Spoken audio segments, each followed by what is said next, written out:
வணக்கம், இது ஹரிதூஸ் கிச்சன். இன்றைக்கி நம்ம போலி எப்படி பண்ணுறது அப்படின்னு பார்க்கலாம். இப்போ ஃபஸ்ட்டு அதுக்கு தேவையான பொருட்கள்: 1 கப் மைதா மாவு, 1/2 கப் கடலைப்பருப்பு, 3/4 கப் வெல்லம், 1/4 கப் தேங்காய், 2 டேபிள் ஸ்பூன் நல்லெண்ணெய், ஏலக்காய் பொடி பண்ணது 2, தேவையான அளவு தண்ணி, 1 டீஸ்பூன் நெய். இப்போ ஃபஸ்ட்டு மைதா மாவை பிசைஞ்சு அட்லீஸ்ட் ஒரு 3 மணி நேரமாவது ஊற வைக்கணும். அதே மாதிரி இந்த கடலைப்பருப்பை ஒரு 1/2 அன் ஹவர் தண்ணியில் போட்டு ஊற வைக்கணும். இந்த மைதா மாவில் ஒரு சிட்டிகை மஞ்சத்தூள் போட்டு பிசைஞ்சுக்கணும். நான் பிசைஞ்சிட்டு உங்களுக்கு காட்டுறேன். இப்போ இதில் எண்ணெய் சேர்த்துக்கோங்க.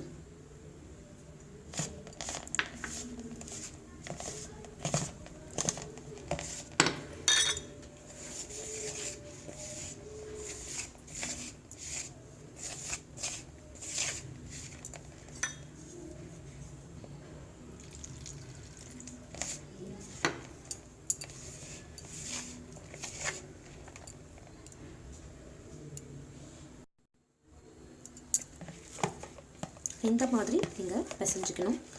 கொஞ்சம் நல்லா எண்ணெய் ஊற்றி தேவையான அளவுக்கு தண்ணி ஊற்றி இந்த மாதிரி இருக்கணும். ரொம்ப டைட்டாக இருக்கக்கூடாது. அதே சமயம் பிசுன்னு வராமல் இந்த மாதிரி இருக்க மாதிரி பார்த்துக்கோங்க.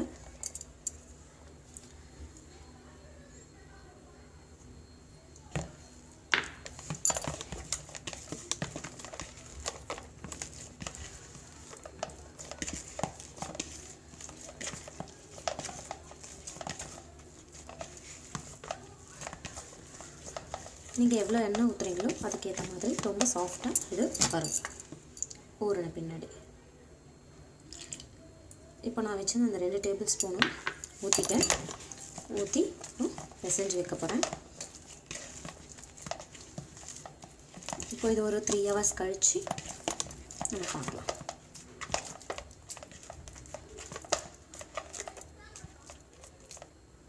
இப்படி இருக்கணும்.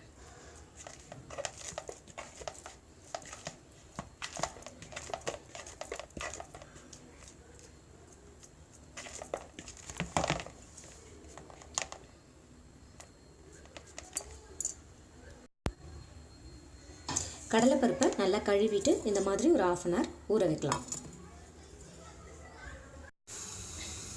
இந்த கடலைப்பருப்பை 1/2 அன் ஹவர் ஊற வச்சாச்சு. இதை தேவையான அளவுக்கு தண்ணி விட்டு 2 விசில் விட்டு எடுங்க. ரொம்ப குழகுழன்னு எடுக்காமல், அதே சமயம் வேகாத மாதிரியும் இருக்கக்கூடாது. ஏன்னா அப்போது பருப்பாக வெளியில் வரும் நம்ம வச்சு பூரணம் வைக்கிறப்போ. ஸோ அதுக்கேற்ற மாதிரி கொஞ்சம் மீடியமாக வேக வச்சு எடுத்துக்கோங்க.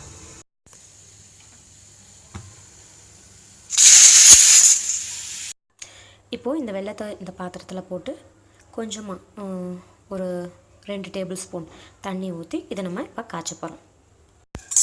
இப்போது இதில் ஒரு 2 டேபிள் ஸ்பூன் அளவுக்கு தண்ணி விட்டு நான் நல்லா காய்ச்சிக்கிறேன்.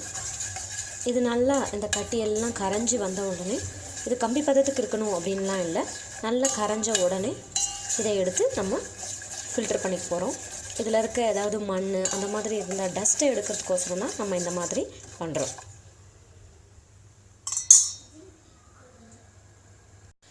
இந்த வெல்லம் எல்லாம் ஃபுல்லாக கரைஞ்சிடணும். இது இப்போ பொங்கி வருது. ஆனால் இன்னமும் என்னால் கட்டியெல்லாம் பார்க்க முடியுது. இன்னும் கொஞ்சம் நேரம் வச்சுருந்து இதை ஆஃப் பண்ணி நம்ம எடுத்துடலாம். இந்த கட்டியெல்லாம் போகணும்.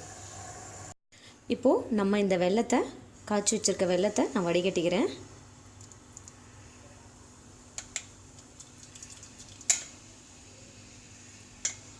வடிகட்டியாச்சு.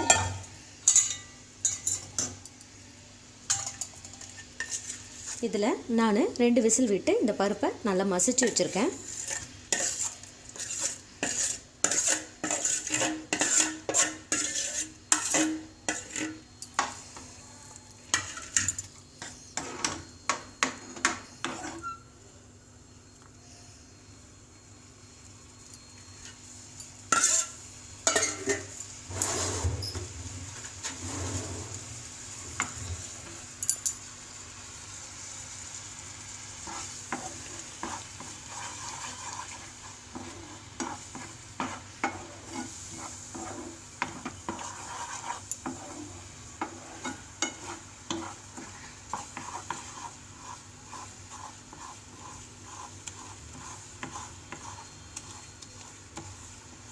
இந்த 1-2 இருக்க பருப்பை கூட நான் மசிக்க ட்ரை பண்ணுறேன்.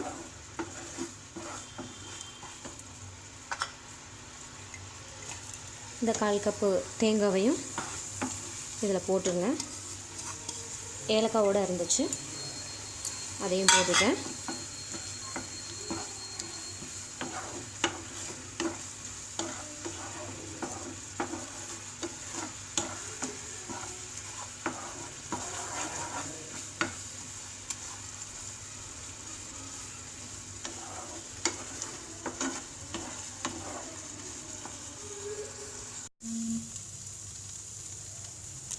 இது இந்த மாதிரி சுருண்டு வர அளவுக்கு நம்ம சூடு பண்ணிட்டோம்.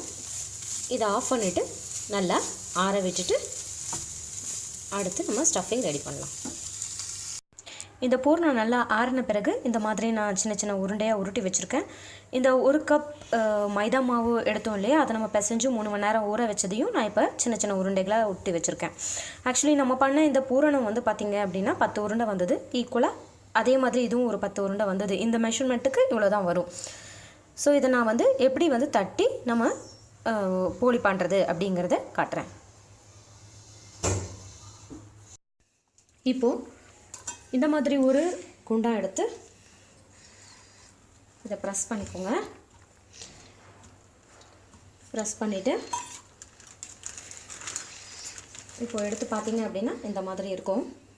இதில் இந்த பூர்ணத்தை வச்சுட்டு இந்த மாதிரி ஃபுல்லாக கவர் பண்ணிடுங்க. நீங்கள் சீல் பண்ணதுன்னா என்னாகும் அப்படின்னா பூரணம் வெளியில் வரும். ஸோ நல்லா வந்து சீல் பண்ணிக்கணும். இது இப்படி லைட்டாக நீங்களே ப்ரெஸ் பண்ணிவிட்டு திரும்ப இந்த மாதிரி ஒரு கவரில் வச்சு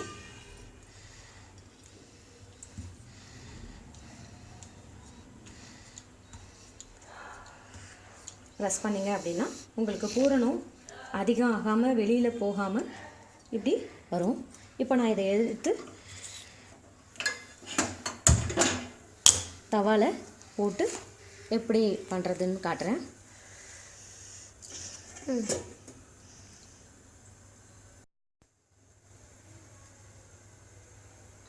இப்போது தவை சூடானோடனே நம்ம தட்டி வச்சுருக்க போலியை எடுத்து போட போகிறோம். நீங்கள் அதை சுற்றி நெய் வேணாலும் விட்டுக்கலாம், இல்லை அப்படின்னா லைட்டாக நல்லெண்ணெய் விட்டுக்கலாம். நான் நெய் விடலான்ட்டு இருக்கேன். தவா நல்லா சூடாயிடுச்சு.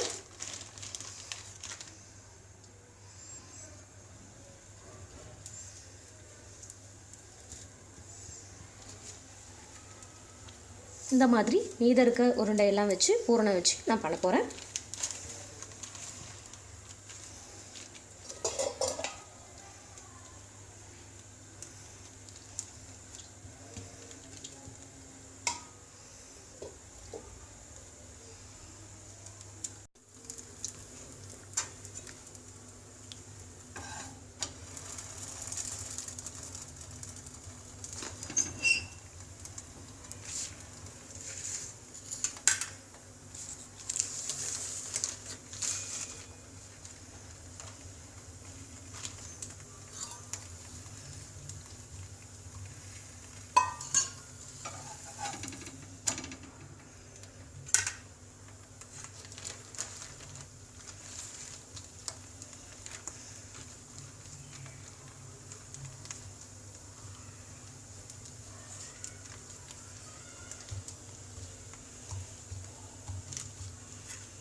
கொஞ்சம் சுற்றி நெய் விட்டுக்கோங்க.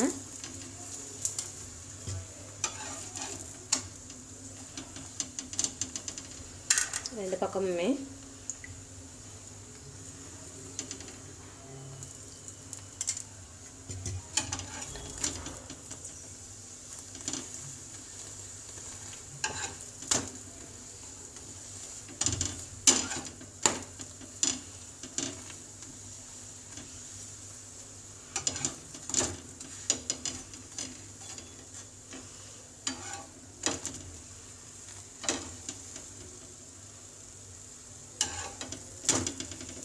இப்போ நம்ம போலி ரெடி ஆகிடுச்சு.